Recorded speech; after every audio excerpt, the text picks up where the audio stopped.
Hello friends, welcome to another video on GagePack training. In this video, we will understand how to manage user profiles in GagePack software. Let me open GagePack in my computer. So I'm opening GagePack. So the version that I'm using is GagePack 13. So many of you who are using GagePack in your organization will know when you open GagePack, it prompts for user ID. In this case, I can select any of these user IDs. Now I can log in as a supervisor or I can log in these user IDs if these user IDs are created for specific individuals. Because in many organizations, GagePack is purchased as a desktop license. That means you can install GagePack license in one desktop computer and you can have multiple calibration engineers or multiple users with their own user profile to log in and perform their required activities in GagePack software. So that is how GagePack desktop license version is designed. So I'm going to log in as a supervisor here, right? So I have selected supervisor, but I'm not going to put any password. Still, GagePack will allow me to log in. You may ask, how is this possible? This video is all about managing login profiles, user profiles for GagePack. So we'll understand how this is possible and various other things about managing user profiles in GagePack. So I'm going to log in as a supervisor. Right. So now GagePack is open. So what exactly do we mean by user profile? So if you see here in the GagePack bottom, in this blue color bottom ribbon, it shows logged in as a supervisor. So every time when you're opening GagePack, in which ID you have logged in can be identified in this area where it talks about logged in as a supervisor. Right. Now, if I click on file, there is an option which says switch user. So for example, if I'm working on a desktop computer, I have completed my task and my colleague who wanted to update certain information, calibration details or MSA details for a particular gauge. And my colleague want to use the same system. My colleague can click on switch user and my colleague can select his login ID, right? In this case, I'm going to select Vinod and I'm going to say okay. So if I select Vinod and if I click on OK, it will show logged in as Vinod. Now, what is the difference? Why do we need to do this switch user? Because let's say, for example, I'm going to open this gauge, right? SM1002. I'm going to open this gauge. And in this gauge, I'm going to change the calibration interval from 9 months to 6 months, right? Now I click on save. When I click on save, it says, do you, the due date for this, would you like, the due date information has changed. Would you like to recompute the due date? I say yes. Now I close this, right? If I go to audit trail, it says Vinod has logged in on so and so time and he has modified the calibration due interval from 9 months to 6 months. If I don't do this switch user and if I would have continued to perform this activity in supervisor login, the audit trail will still be available, but it would have captured the login as supervisor. So it is always recommended that if you are using a GagePack desktop license, create individual user profile for all possible users who are going to use this GagePack in this desktop, and make it a practice that people log in using their username and then they perform their task and then they log out when they complete their task. This is a very good practice that you can maintain in your organization, so that if at all there is any changes that is going to happen, you will be able to track who has made the change and what time and what is the reason for it can be understood. So now let me switch back to supervisor login. The first question that may arise is, how do you create a user profile? Like how in my organization, I have 10 people, 5 people, 3 people who are potential users of this GagePack desktop license. Now, how do I create a user profile for them? So that's the first thing that we are going to see. So let me click on file, settings. If you see here, this is what we call it as GagePack settings. And generally there will be 4 tabs here: local setting, global collections, supervisor. This fourth tab will appear only if you log in as a supervisor. If you don't log in as a supervisor, this fourth tab will not appear, right? So let's see. I'm going to close this. I'm going to switch the user. I'm going to switch from supervisor to view only. There is one user which I've created just to showcase how you will create a view only access. So here I'm going to log in as a view only ID. Okay, so this is the ID which I've created. So now if I click on file settings, now if you see, I don't get to see that fourth option which says supervisor settings, right? Supervisor settings is not available now. It only gives me these three options. In these three options, if I click on global collections, there's a tab which says user. So if I click on user, I will be able to add, edit, copy, and delete users, right? Now, if I click on add user, I'll be able to create a new user, right? This is how we are going to create it. So I'm going to again switch or swap as supervisor. I click on file. I go to settings. Now, if you see, the supervisor setting option is now enabled for me. I'm going to go to global collections. And inside global collections, I have users. So this is the screen where we are going to manage user profile. When I say manage user profile, basically we can perform 4 activities. I can create a new user. I can edit an existing user. I can copy an existing user and create a new user. And I can delete a user. Let's now start with deleting a user. Why do I need to delete a user? For example, there is a user by name new user. Okay, somebody has created an ID called new user. Now this new user is not in standard Zoom operations anymore. New user has moved out of this role, so he's not going to use GagePack. So what I want to do, I want to delete new user. So what I do, I highlight this, I click on delete, and then GagePack will give you one warning message. Are you sure you want to delete new user? And if I say yes, new user will be deleted. So this is the first action that we have seen. I have deleted one user. Now I'm going to copy a user. Why do I need to copy a user? For example, Scott Johnson. So Scott Johnson is currently performing these activities in GagePack. Now I'll come to this when I create a new user, but let's say Scott Johnson is performing certain activities in GagePack. Now there is a new person who have joined standard room, and he's going to perform exactly the same kind of activities that Scott Johnson is already performing. So instead of me creating a new user, I can just select Scott Johnson and I can say copy. So by me clicking on copy, what happens with all the existing access controls and restrictions, a new profile will be created. It will be called Scott Johnson -copy. That means an exact copy of Scott Johnson's user profile will be there. Here I can give the name of the new user. I'm going to call him new user only. Okay, so let me give a name. And as I give this name, I have an option to give an email address. I have an option to give a badge number. In some organizations, it is called the employee number. I can give a password. I can also say, once I generate this user ID, when the user logs in for the first time, he need to change the password. Or I can even set the Windows password. That is, in organizations, when you log into a computer, there is a Windows username password, the network username password allocated for every user. So I can even use that username and password to log into the GagePack software also. So these are all the options in front of me. To start with, I'm going to call this user as new user. I'm not going to give him any password, email address, or badge number, right? And I'm going to say okay. Now when I say okay, a user of that name has previously been deleted and the name cannot be reused. So just now we have deleted new user. So GagePack says you had one such user and you deleted, so you cannot use the same name. So I'm going to say user -01. And now I'm going to say okay. When I say okay, it is prompting me to set up a password. So I'm going to set a password here.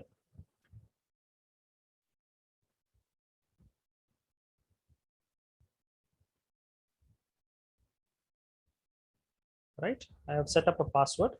Now I'm going to say okay. So new user -01, who is going to have exactly the same kind of profile like Scott Johnson. So that's why I have selected this and I clicked on copy and I created a new user. So we have seen how to delete a profile. We have seen how to create a copy of an existing user.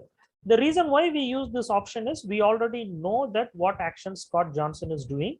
The new user is also going to perform exactly the same kind of activities. So the same kind of restrictions and access control is required.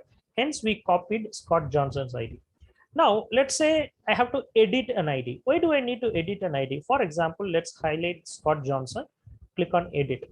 And if you see here, there are certain access that I have given and there are certain access that I have not given. For example, to enter a maintenance event, maybe Scott Johnson is not from the maintenance team. So he is not allowed to enter a maintenance event. So that is why a maintenance event entry, you will not be able to view, add, edit or delete a maintenance event. That access has been removed to Scott Johnson. Other accesses are given, and if you see generally here, this first column talks about access rights. The second tab talks about other rights. Other rights like create a gauge database, change database, edit database. These are other rights. And division is basically which division he belonged to. If you have created divisions in your GagePack database, you will be able to choose which decisions that he will be able to have access. So these are the three different tabs in which you will be able to control access and other restrictions to a particular user profile. So you can go through each of these. So for each of these, like check-in, calibration, R&R study, maintenance, for each of this entry that he can post in GagePack, there is an option to only view, there is an option to only add, there is an option to edit, there is an option to delete. So if I want to remove some of these access restrictions, for example, here is a tab which says view only.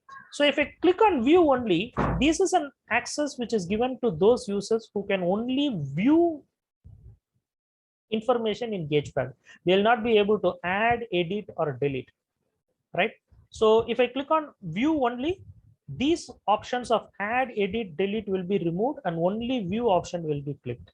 And similarly, there is an access called the default. Default is generally a default access that we give to people which do not allow them to delete, but they can view, add and edit. So this is completely in our control. Depending on the role of the user, we will be able to check or uncheck these boxes based on what is the role that the user is going to perform. If I want to give all access is very similar to a supervisory access. Let's say Scott Johnson earlier was a calibration engineer. Now his new role is he's going to be a supervisor. He's going to be in charge of the standard room.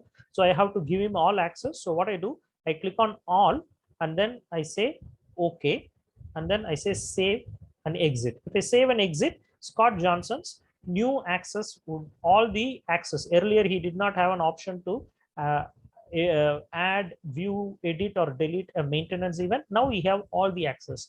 So this is what we call it as edit. So edit is basically to give additional access or to restrict some of the access which is already given to a user. You will be able to use this option using edit.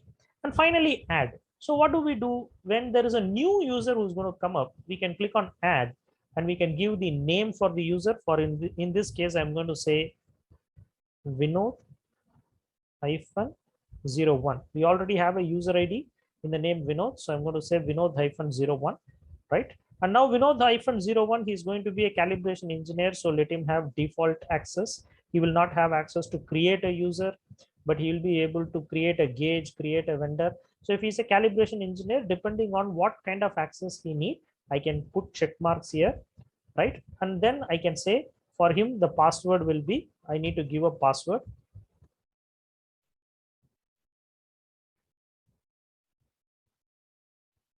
And I can give a password and I can say, okay, right? And I can click on save and exit. If I save and exit, a new user by name Vinod -01 would have got created. Let me show that to you. So I save and exit this window. I go to file, I go to switch user. Now if you see, there will be a new user by name Vinod -01. So this is how you delete, copy, edit and add users.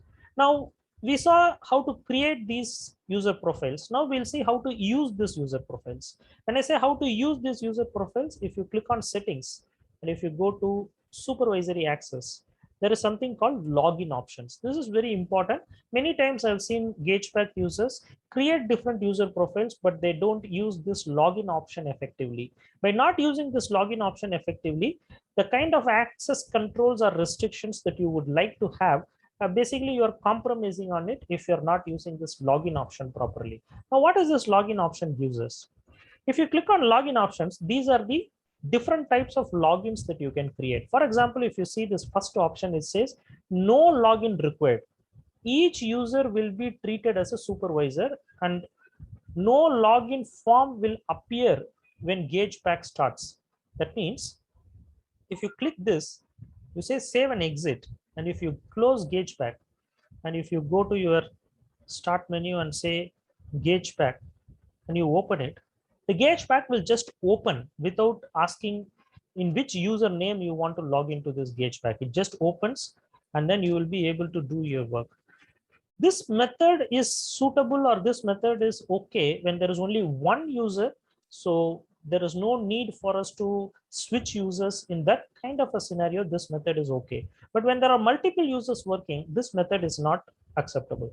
Then you click on settings, supervisory login options. Now the second tab here, or the second option here, says username login only. No, on entry to GagePack, the user will be required to enter a name that will be used as an identifier for various activities. Each user will have supervisory rights. So in this case, if you have this option checked, whether you give a supervisory access or not, all users will be treated as a supervisor and there is no need for them to even update password. Let me show what does that mean. So I have selected user login only. On entry GagePack, the user will be required to enter a name that will be used as an identifier for various activities. So I've selected this, save and exit, closed GagePack. Now again, I open GagePack.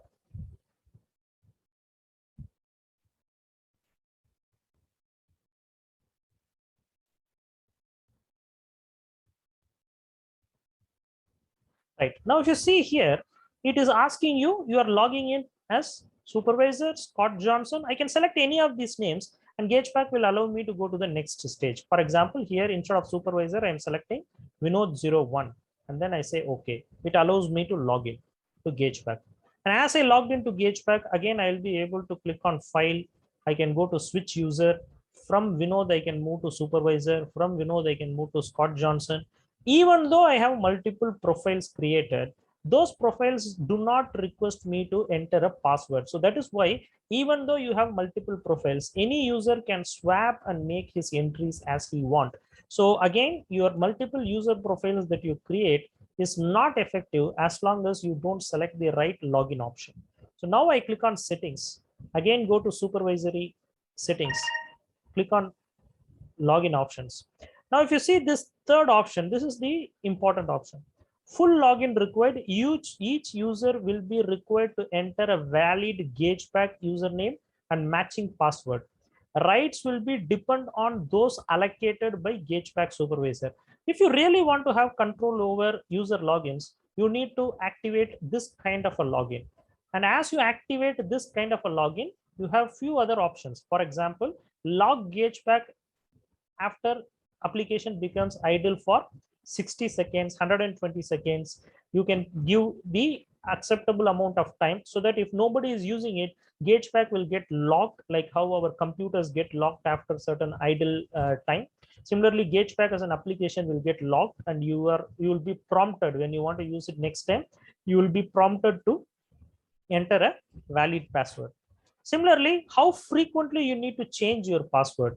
So that can also be controlled by, so in some organizations, any application you use, the password need to be changed once in 30 days. In some organizations, it's once in 90 days. So based on the information security policy of your organization, if there is a password life that the password need to be changed every 30 days or 60 days, if there is any such policy, you can use this option to control that, right? And as you click this option, you will be prompted to give a valid password. Otherwise, you will not be able to log in. Just to show you, let me quickly change the password for the supervisor.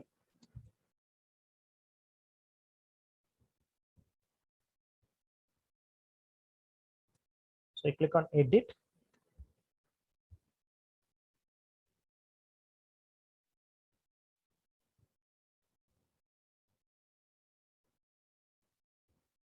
So I've changed the password. I've save and exit. Now I go to file, settings, supervisory login, and I say full login. I save and exit. I close GagePack. Now I again open GagePack.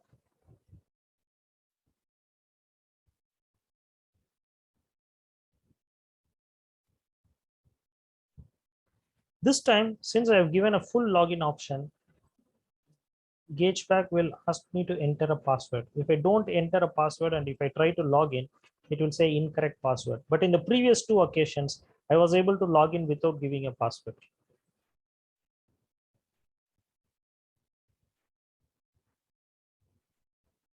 Only by giving a valid password, it will allow me to log in. Now it has given me, now I can switch user. I can go to switch user, and from supervisor, I can log into Vinod-01. Again, it will prompt me to give a password. Earlier, if you remember, I can swap from any of the usernames to another username without giving a password. But now, since I have created a full login option, it asks me to give a password. So I swap to a different user ID or a different username. And now if you see here, I don't have an option to open a new Gauge database. I cannot swap database. There will be a lot of restricted actions because earlier every ID was considered as a supervisory ID. Now, if you see here, even if I go to users, I don't have any of these options. Why? Because Vinod-01 is not a access, or it's not a user profile with all access. It is a user profile with very limited access. If you see here, all these options were grayed out. So creating a user profile to have proper access restrictions and control can only be effective if you are able to have the proper login option defined. If you don't define a proper login option, however good restrictions you have put in creating user IDs, none of that will work if you don't create a proper login option.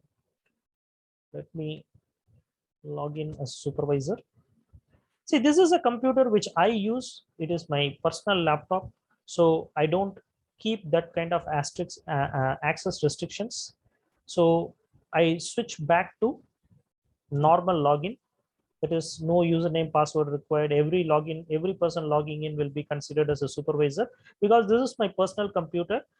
Nobody else other than me uses this, and the database in this computer is also a sample database. But when it comes to corporate organizations, if you have a single desktop license and multiple calibration engineers, R&R engineers, supervisors log into the computer for various purpose, and each of them have access to GagePack, it is always recommended that you use a full login and have your passwords changed at least once in 60 days or 90 days, depending upon your organization. So as of now, I'm going to get back to the normal login option.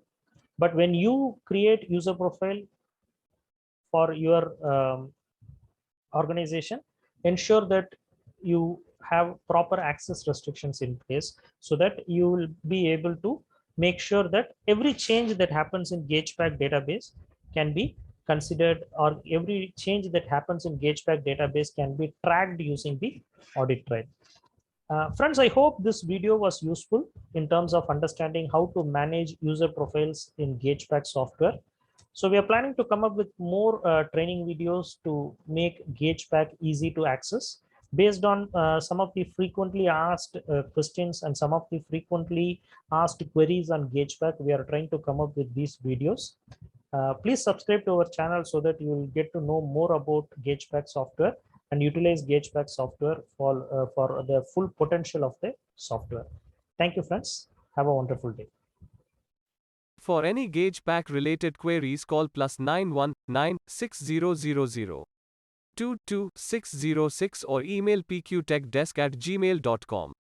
Our support team answer queries from 10 a.m. IST to 5 p.m. IST on weekdays.